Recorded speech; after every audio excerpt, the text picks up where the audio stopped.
83, 85, and 86? Yes. Does anyone have any questions, reservations, or reluctance about enlisting at this time? No. And that being said, it is my honor to administer your oath. Remington, hut! Please raise your right hand and repeat after me. I state your name.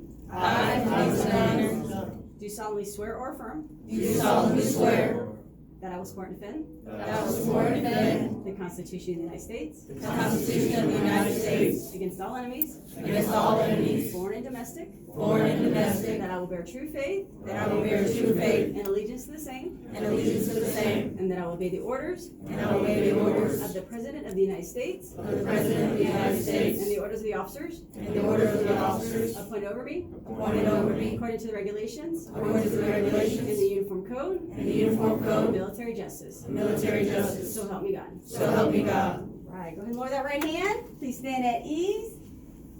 All right. This is where I'm going to take a few minutes of your time because I have some nuggets of information I'd like to share with you all. And I have one nugget of information I share with family and friends, should you choose to accept it. So as I mentioned to these earlier, I am retiring with 28 years next year. Woo! Been around a while, been there, done that. I have many T-shirts to prove it, but they're all at home, so you have to take my word for it this morning, right? But no, on a serious note, so this is like share, obviously, so this is all the future soldiers in this room right now. This is the only branch rolling out. So Army, obviously I have never been to Army basic training, but what I will tell you is that your basic training is tough for the exact same reason that my basic training was tough, right? Okay.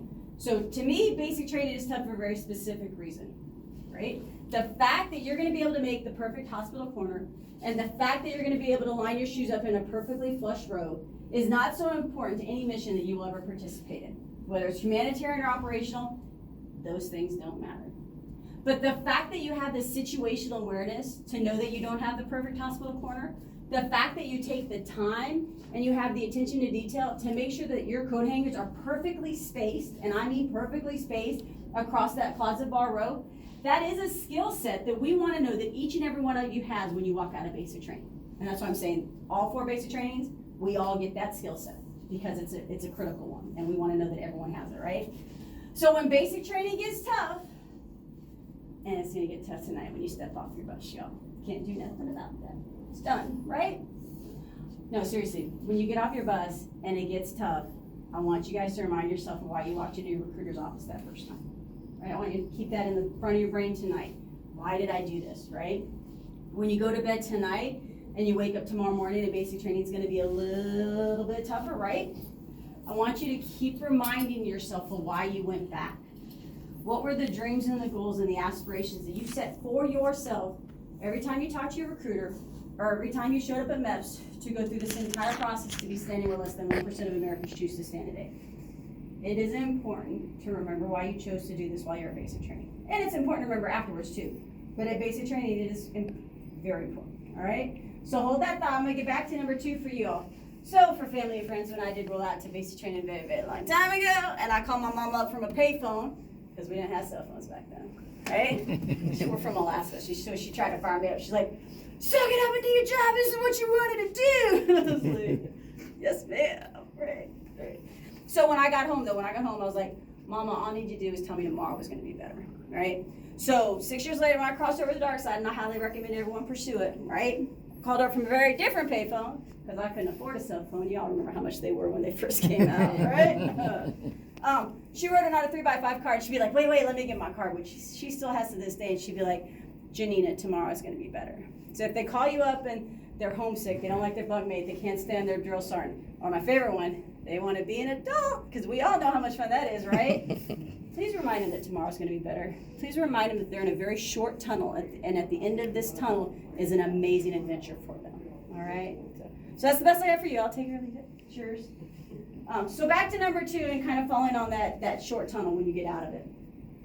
There is a saying in the military, regardless of your branch of service, your best duty assignment is going to be the one your boots are no longer in.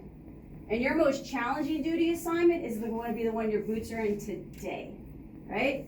So this is my challenge to you. Don't be intimidated by what you do not know. Don't be one of those soldiers that sits in their barracks room for 2, 4, 6 years and then gets out and goes, oh, you sucked, right? I am not promising you that you're going to love every day in the military, right?